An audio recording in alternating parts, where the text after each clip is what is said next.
Number one అంటారు. అసలైన number one Guru Kashi university.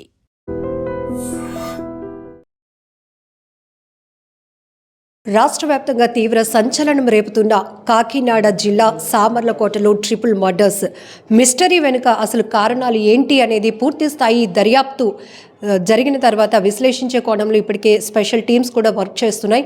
So దీనిలో భాగంగానే కొంతమంది అనుమానితులను కూడా ఇప్పటికే అదుపులోనికి తీసుకుని విచారణ చేస్తున్నామంటున్నారు పోలీసులు. అయితే ఈ కేసుకు సంబంధించి లేటెస్ట్ అప్డేట్ గురించి అడిగి తెలుసుకుందాం. మనతో పాటు సామర్లకోట సిఐ కృష్ణ భగవాన్ గారు ఉన్నారు. సరే, ఈ కేసు ఇప్పుడు రాష్ట్ర వ్యాప్తంగా సంచలనంగా మారింది. ఈ కేసుకు సంబంధించి ఎన్ని టీమ్స్ వర్క్ చేస్తున్నాయి సార్ దర్యాప్తు? అమ్మా, దీని మీద ఒక 4 టీమ్స్ వర్క్ చేస్తున్నాయమ్మా. Superintendent of police Shri Bindumadhav IPS for close మానిటరింగ్లో జరుగుతోంది. మీరు తెలిసిందే, అనుకోకుండా మొన్న నైటు భర్త నైట్ వర్కింగ్కి వెళ్ళాడు. తర్వాత వాళ్ళు తలుపులేసి పడుకున్నారు. మళ్ళీ నిన్న మార్నింగ్ వచ్చేసరికి ఫోన్ చేస్తే రెస్పాండ్ అవ్వలేదని చెప్పేసి రోడ్డు మీద ఉన్నటువంటి గేటుకున్న తలుపు డోర్ ఏదైతే ఉందో గేటు పగలగొట్టి లోపలికి వెళ్ళి డోర్ కొడితే తీయలేదు. బ్యాక్ సైడ్కి వెళ్తే ఇంటి లోపల ఇలా బ్లడ్లో ఇలా పడి ఉండడం చూసి ఒక్కసారిగా అతను కూడా అన్కాన్షియస్ స్టేజ్లోకి వెళ్ళిపోవడం, తర్వాత వాళ్ళ బంధువులు రావడం, వారితో కంప్లైంట్ తీసుకుని కేసు కట్టడం చూసాం.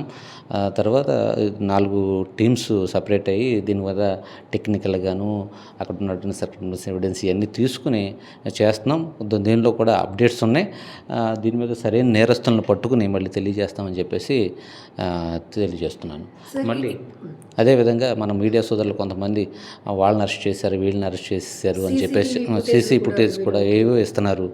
మా దగ్గర మేము కూడా దానికి సంబంధించిన అనేక రకాలుగా మేము కూడా తీసుకుని మేము మా స్పెషల్ టీమ్స్ ఒకటి చర్చ చేసుకునే కాల్ డీటెయిల్స్ కానీ ఇవన్నీ కూడా సార్ వాళ్ళ మానిటరింగ్లో జరుగుతూ ఉంది. దీనికి సరైన నేరస్తుల్ని పట్టుకుని మేము ముందుంచుతామని చెప్పేసి తెలియజేస్తున్నారు. సార్, మృతురాలి బంధువులు కూడా భర్త పైన అనుమానం వ్యక్తం చేస్తున్నారు. ఆ కోణంలో కూడా ఆయన ఇన్వెస్టిగేషన్ అది కూడా ఇప్పుడు ఆయనకు కూడా పాపం నిన్న చూసిన తర్వాత ఆ సిచ్యువేషన్ చూసిన కానీ కొంచెం అతను అన్కాండిషన్ స్టేజ్లో ఉన్నాడు. అతను కూడా హెల్త్ ఇష్యూస్ కొన్ని ఉంటాయి.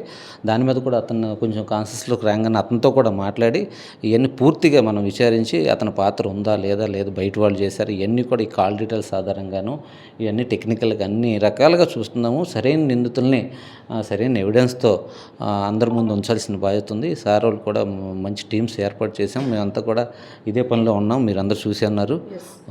దయచేసి లేనిపోయిన పుకార్లు అలాంటివి పెట్టొద్దని మీడియా సోదరులకు తెలియజేస్తున్నాను. మేము మీ ముందు ఉంచుతాం. ఎవరిని సరైన నేరస్తులు పట్టుకున్న తర్వాత దీని మీద ఇన్వెస్టిగేషన్ పురోగతి ఉంది. అప్డేట్స్ కూడా మీకు తెలియజేస్తున్నాను. సో నిన్న క్రైమ్ సీన్లో ఇన్వెస్టిగేషన్లో భాగంగా మీరు అక్కడికి వెళ్ళినప్పుడు ముగ్గురు యొక్క ఆ వేగత జీవులుగా పడున్న విధానం కావచ్చు, బాడీ పైన ఏమైనా గాయాలు ఐడెంటిఫికేషన్ ఎక్కడెక్కడ గుర్తించు కొన్ని చూస్తున్నామమ్మా. ఈ హెడ్ ఇంజురీస్ ఉన్నాయి. ఇవన్నీ కూడా హెడ్ ఇంజురీస్ ఉన్నాయి. హాస్పిటల్లో పిఎం కూడా జరిగింది కాబట్టి వీటన్నిటిని మ్యాచ్ చేసుకుని అన్నీ ముందుకెళ్తున్నాము. సార్, ఇప్పటికే అంటే టెక్నికల్ ఎవిడెన్స్ బేస్ చేసుకొని అనుమానితుల్ని అదుపులోనికి తీసుకున్నామంటున్నారు. సో కాల్ డేటా బేస్ అవును, ఈ కాల్ డీటెయిల్స్ ఇవన్నీ కూడా ఇప్పుడు వెరిఫై చేస్తున్నాము ఇప్పుడు ప్రెజెంట్. సరే, ఇలాంటి అంటే హత్యలు జరిగినప్పుడు కాస్త ఆ ప్రాంతంలోనే కాదు రాష్ట్ర వ్యాప్తంగా కూడా ఒక సంచలనంగా మారే అవకాశం ఉంటుంది.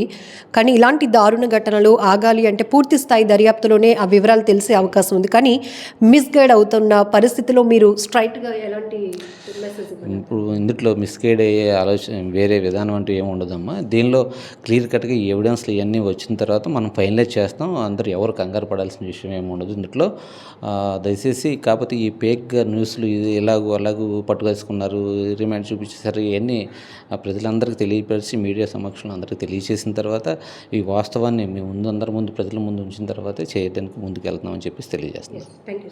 ఈ సామర్లకోటలో ట్రిపుల్ మర్డర్కి సంబంధించి కేసు వేగవంతంగా దర్యాప్తు కొనసాగుతుంది. దీనికి సంబంధించి డిఎస్పీ గారి ఆధ్వర్యంలో స్పెషల్ బృందాలు, ప్రత్యేక బృందాలు కూడా ఇప్పటికే ఎస్పీ గారి ఆధ్వర్యంలో ప్రత్యేక బృందాలు కూడా విచారణ కొనసాగిస్తున్నాయి. ఇప్పటికే కొంతమందిని అంటే టెక్నికల్ ఎవిడెన్స్ బేస్ చేసుకొని కాల్ డేటాస్ ఆధారంగా కొంతమంది అనుమానితులను అదుపులోనికి తీసుకుని వారిని కూడా విచారణ కొనసాగిస్తున్నాం. కానీ ఇప్పటికీ ఈ మిస్టరీ అనేది అయితే ఇంకా వేడలేదు. దీనిపైన ఎలాంటి అపోహలు వద్దు, తప్పుడు వార్తలు కూడా ప్రసారం చేసి ఎవరిని మిస్లీడ్ చేయొద్దు. పూర్తి స్థాయిలో పోలీసుల ద్వారానే ఇన్వెస్టిగేషన్కి సంబంధించినటువంటి పూర్తి వివరాలు ఇవ్వటం కూడా జరుగుతుంది మీడియా ముఖంగా అంటూ సిఏ గారు చెప్తున్నారు.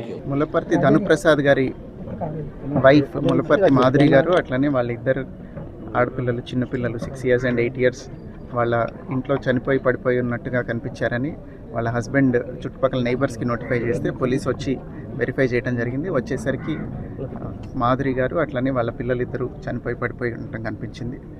ఎవిడెన్స్ గ్యాదర్ చేస్తున్నారు. క్లూస్ టీమ్, డాగ్ స్క్వాడ్ కూడా వచ్చాయి. Investigation is going on. Once it is detected will notify again.